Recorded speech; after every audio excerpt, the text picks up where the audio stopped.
बेशिस्त वर्तन मी माझ्या शाळेत आणि माझ्या वर्गात तर मुळीच खपवून घेणार नाही. पोरांनो, ही शाळा आहे का नाही? शाळेचे काही नियम आहेत का नाही? नियम जसे विद्यार्थी असतात तसे शिक्षकांनी बी असतात. असं कोण पण अर्ध्यावर वर्ग टाकून जाऊ शकत नाही, त्याच्यामुळे विद्यार्थ्यांचं नुकसान होणार. आणि आपल्या नवीन मुख्याध्यापिका बाई तर एवढ्या कडक शिस्तीच्या आहेत का नाही, त्यासनी हे असं कळलं तर चालणार आहे काय?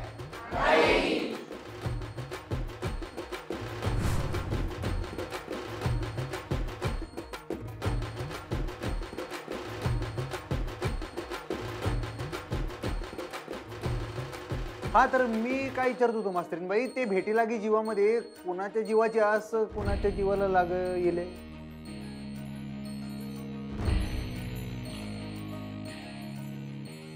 मास्तरीन बाईंच्या जीवाला लागलं वाटतं. कुलूप.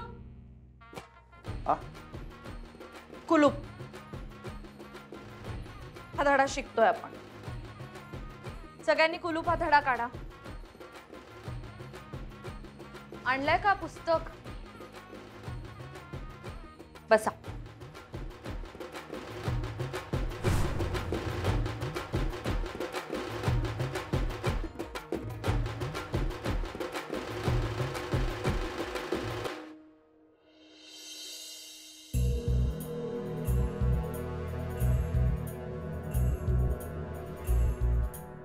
बिचाऱ्या. आम्हाला काय म्हणलात काय? मी बिचाऱ्या म्हटलं. तेच म्हणलं, आम्हाला बिचारी म्हणण्याचं धाडस कुणी केलं? त्या सोंगट्यानं बिचाऱ्या म्हणालो. म्हणजे तुम्हाला बुद्धिबळातलं काय बी कळत नाही असं म्हणायला लागल. कुणी बिचारं नसतं जगात. या सोंगट्यांना बी स्वतःची ताकद असत्या. त्या त्यांच्या नियमानच चालतात. हा, आता त्यांना चालवणारा डोकेबाज पाहिजे. कोणाची काय चाल आहे आणि त्याला कसा चालवायचा याची चालवणाऱ्याला अक्कल पाहिजे. या 64 घराच्या खेळातल्या सोंगट्या स्वतःच्या मर्जीप्रमाणे हलवता येतात, याचा तुझ्या मनावर खूप परिणाम झालाय. आयुष्य हा खेळ नसतं. तू या घराचा पट करून ठेवलायस बुद्धिबळाचा.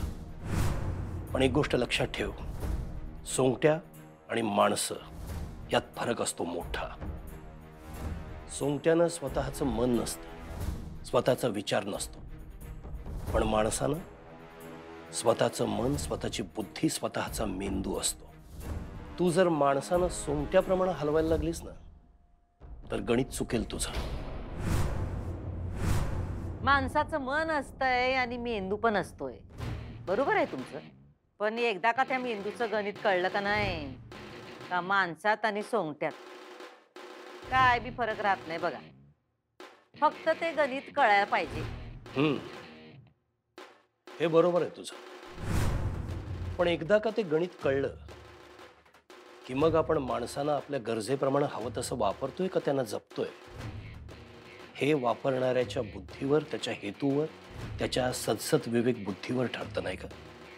बुद्धिबळाच्या खेळात जिंकण्यासाठी आपण एखाद्या सोंगटीचा बळी देतो, पण खऱ्या आयुष्यात तसं चालत नाही. खऱ्या आयुष्यात पण ज्यांना जिंकायचं असतं का नाही, त्यांना कुणाचा ना कुणाचा बळी द्यायलाच लागतो. हाच फरक तुला कळलेला नाही. तू तोंडानं कितीही म्हणत असलीस तर या घराला, इथल्या माणसांना तू मनापासून आपलं मानलेलं नाहीस कधीच. हे तुम्ही सांगताय. तुम्ही तरी कुठं आमचा स्वीकार केलाय? एक प्रकारे तुम्हाला हवं तसं वापरून तुम्ही आमच्या मनाचा बळीच दिलाय. तुमच्याकडनंच शिकलोय आम्ही हा खेळ. आता तू एकटी खेळतेस, तुझ्या समोर खेळायला कोणी नाही. दोन्ही बाजूने तूच खेळतेस, तूच जिंकतेस. पण उद्या तुझ्यासारखंच या घराचा पट करणारं दुसरं कोणी आलं तर, आणि त्याने तुला सोंगटीसारखं वापरलं तर अवघड होईल. काय अवघड होणार नाही. उद्या जर आमच्यावर ह्या पटावरची सोंगटी बनायची वेळ आली का नाही, आम्ही वजीरच असणार आहे. आणि आमच्या पुढं या घरातली सगळी माणसं प्यादीच असणार आहे. तुला हेही माहिती असेल की या पटावरच्या सोंगट्या आपापल्या नियमाप्रमाणेच चालू शकतात. याद सुरुवातीला 2 घर आणि नंतर एकच घर चालतं, पण जर ते शेवटच्या घरापर्यंत पोहोचलं तर ते वजीर सुद्धा बनू शकतं, हे लक्षात ठेव. आजवर कुठल्या बी प्याद्याला आम्ही तिथपर्यंत पोहोचू दिलेलं नाही आणि इथून पुढे पोहोचू बी देणार नाही. तू अजूनही या घरातल्या खेळात थांबवाव्यास, तुझा विचार बदलावास, हे सांगायसाठी आलो होतो मी. पण त्याचा उपयोग होणार नाही हे दिसतच आहे मला. मग लक्षात ठेव, प्रत्येक गोष्टीची पहिली वेळ असतेच. तूही कधीतरी चुकशील खेळात, आणि जेव्हा या घरातलं एखादं प्यादं त्या शेवटच्या घरात पोहोचेल ना, तो दिवस तुझा या घराचा शेवटचा दिवस असेल.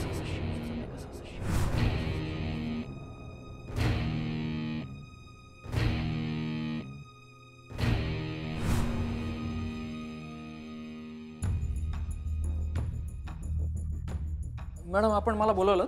हो, मी सांगितलेले पेपर्स आणलेत तुम्ही? हो, आणले ना. काय झालं त्यात?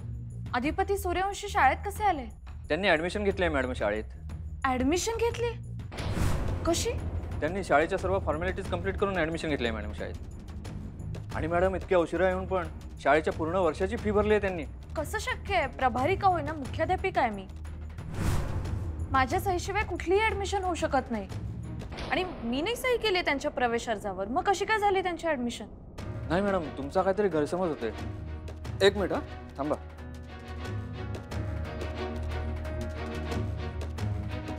हे बघा, याच्यावर तर तुमचीच सही आहे मॅडम.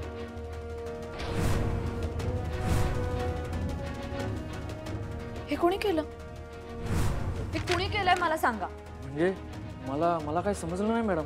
तुमचीच सही आहे ना त्याच्यावर. तुमची सही दुसरं कोण करणार? अहो नाही, मी नाही केली आहे सही याच्यावर. कोणीतरी करवून घेतली आहे सही. म्हणजे घेतली कोणी म्हणजे मला नाही माहिती. म्हणजे मी सकाळी आलो तर माझ्या टेबलवर हा फॉर्म पडलेला होता. मी म्हटलं ॲडमिशन झालेली दिसते. म्हणजे तुमचे मिस्टर आहेत ना ते. मला वाटलं तुम्हीच केली असणार ॲडमिशन. हो नाही, मी नाही दिली आहे. मला माहिती, मी नाही सही केली यावर. नाही मॅडम, पण तुमचीच सही आहे ना अर्जावर. आणि हे काय सोपं नाही तुमची सही दुसरं कोणी करणं. नाही नाही, शक्यच नाहीये. मी नाही केली ही सही, मला चांगलंच आठवतंय.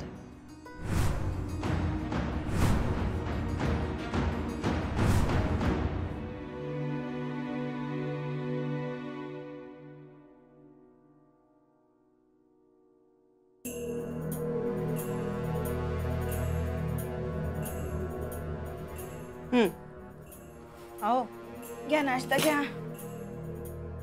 तुम्ही विचार केलात का मी जे सांगितलं त्याचा?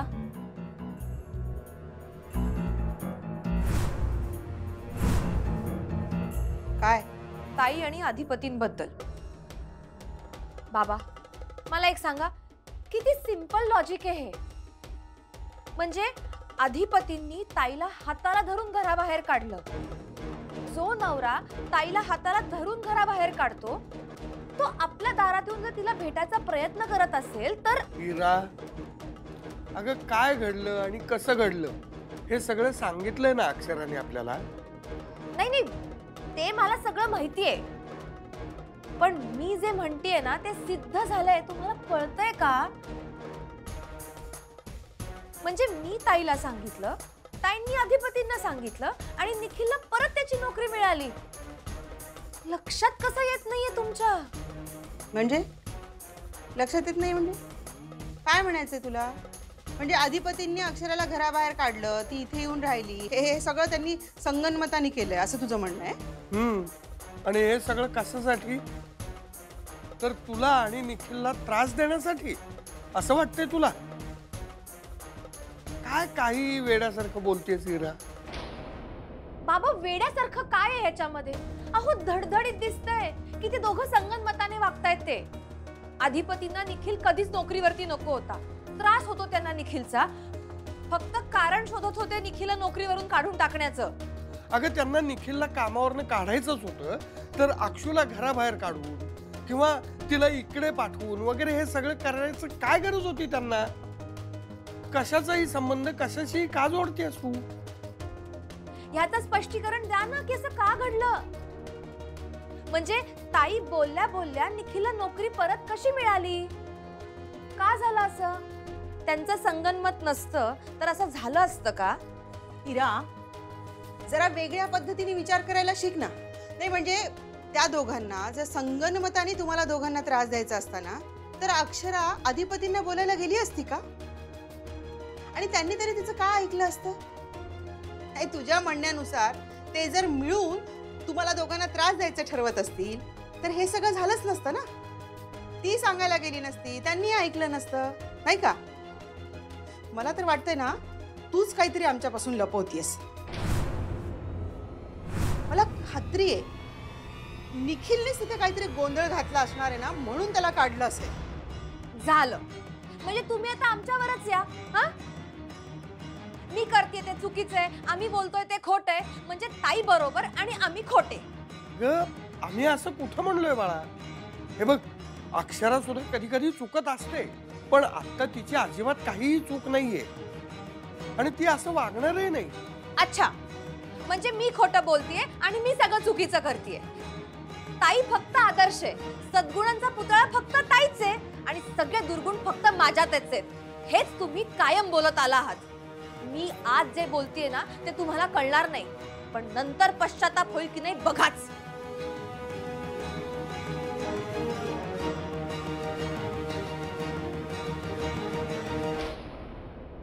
काय करायचं ग हिचं? घ्या तुम्ही, घ्या, खाऊन घ्या बरं. काय तिचं काही खरं नाहीये, हे नेहमीच झालंय तिचं. अगं पण असा कसा विचार करू शकते ही? हं? हिची पद्धतच वेगळी आहे विचार करायची. अहो, ती बोलतानाही विचार करत नाही, आपण बोलून झाल्यानंतर काय परिणाम होतील याचा सुद्धा विचार करत नाही. काय बदल होणार आहे का? घ्या घ्या तुम्ही, खाऊन घ्या. कधी झालं असेल? आज अधिपती शाळेत आलेत, म्हणजे फार फार तर काल किंवा परवा हा फॉर्म माझ्यासमोर आला असणार. या 2-3 दिवसातच झालं असणार. हां बरोबर. मला सांगा, तुम्ही अजून कशा कशावर सही घेतली आहेत माझी? मॅडम, मी दररोजच कोणत्या ना कोणत्या कागदपत्रांवर तुमच्या सह्या घेतच असतो की. म्हणजे त्या सगळ्या फॉर्म्समध्ये तुम्ही चुकून हा अर्ज सुद्धा टाकला असणार किंवा मुद्दाम टाकला असणार. हो मॅडम, मी कशाला करून मुद्दाम? मला काय गरज आहे हे करायची? मी नाही केलं हे. मला माझी नोकरी प्रिय आहे मॅडम. मी असलं काही करणार नाही मॅडम. पण मग झालं तरी कसं? मॅडम, हे आमच्या सुट्ट्यांचं ॲप्लिकेशन. मॅडम, तुम्ही फक्त सह्या करा, मी पानं उलटायला मदत करते. मॅडम, इथे सही करा. झालं काम. बरोबर, करेक्ट. हे या तिघांचंच काम असणार. बरोबर. मग मॅडम, मी निघू का आता? नाही नाही नाही, तुम्ही थांबा, अजून कन्फर्म नाही झालंय. कारण तुमच्या खेरीज माझी सही घेणारे अजून तिघच आहे. थांबा. मोहन दादा, 9वी अ च्या वर्गातून मिताली, विनय आणि रेणुकाला बोलवणार.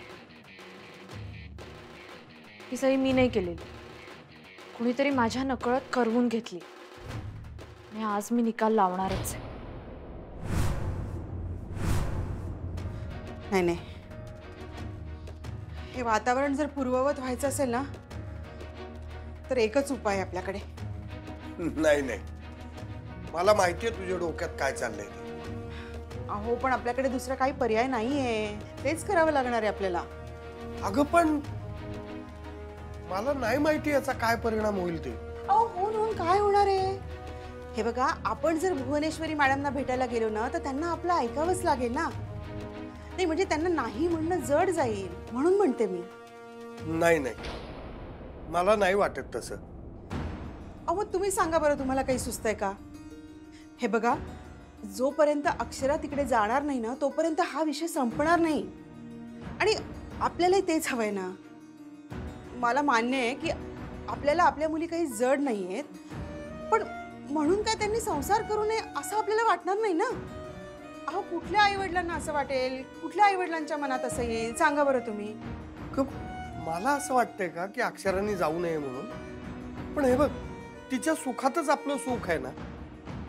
तिला जर इथं कम्फर्टेबल वाटत असेल तर राहू देत ना तिला इथे. म्हणजे आई वडील म्हणून आपण काहीच प्रयत्न करायला नकोयत का? असंच हातावर हात घेऊन बसायचं, म्हणजे जे काही घडतंय ते बघत बसायचं फक्त? अगं पण अक्षराने काय सांगितलंय आपल्याला? आपण जर तिकडे गेलो आणि त्यांच्याशी बोललो तर ती घर सोडून निघून जाईल असं म्हणाली आहे. आपण तिच्या भल्यासाठी काहीतरी करायला जायचो आणि नाही तेच होऊन बसायचं. याचा किती त्रास होईल ना नंतर आपल्याला. मग काय करायचं असं म्हणताय तुम्ही? मला वाटतं आपण काहीच नको करायला. म्हणजे आपण फक्त बघत बसायचं? अगं तुझ्या एक गोष्ट लक्षात येत नाहीये का? या दरम्यान एक गोष्ट चांगली घडलीये. चांगली घडली? काय चांगलं घडलंय? अगं असं काय करतेस? अक्षरा बोलली म्हणून निखिलला अधिपतींनी नोकरीवर ठेवून घेतलं परत.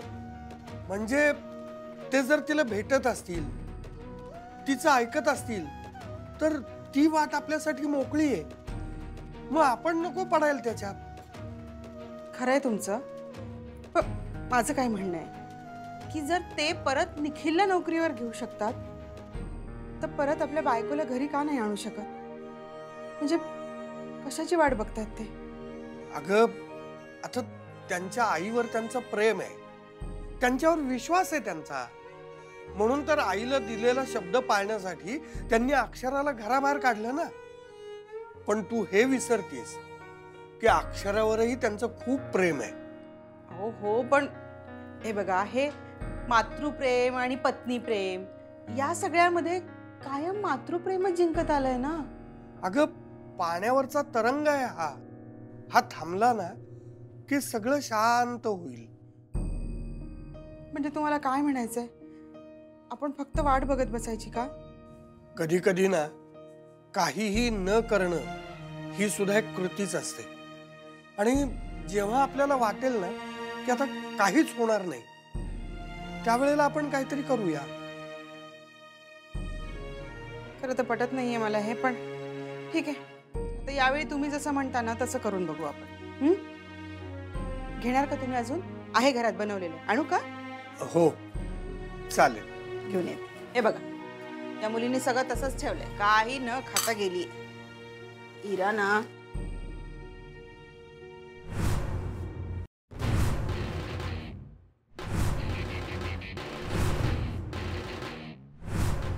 तर मी तुम्हाला इथे कशाला बोलवलंय कळलं असेलच ना तुम्हाला? नाही मॅडम, कळलं नाही आम्हाला.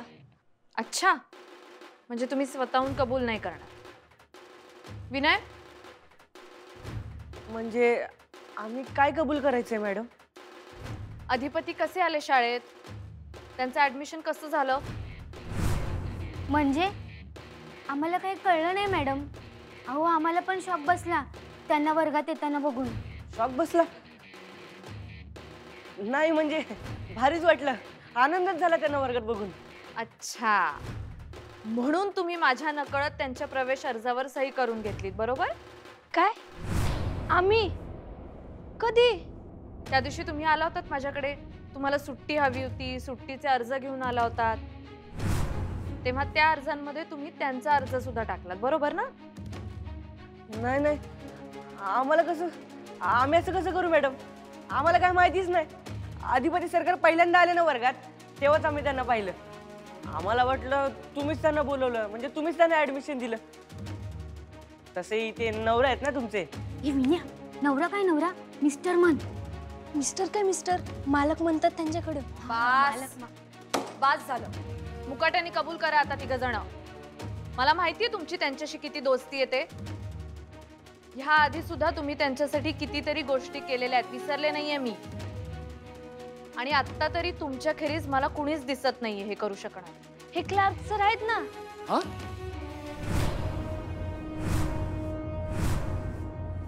मुकाट्यानं कबूल करा. अहो हे क्लार्क सर आहेत ना? माझं माझं काय? अहो तुमचं काय म्हणजे? आमचे ते सगळे फॉर्म तुम्हीच तर दिले होते आम्हाला. त्यात तुम्हीच तो फॉर्म दिला असेल तर आम्हाला काय माहिती? आम्ही आपल्या मॅडमच्या सह्या घेतल्या. ए, मी तुम्हाला फक्त तुमचे सुट्टीचे फॉर्म दिले होते, त्याच्यात मी काही ऍडमिशनचा फॉर्म टाकला नव्हता.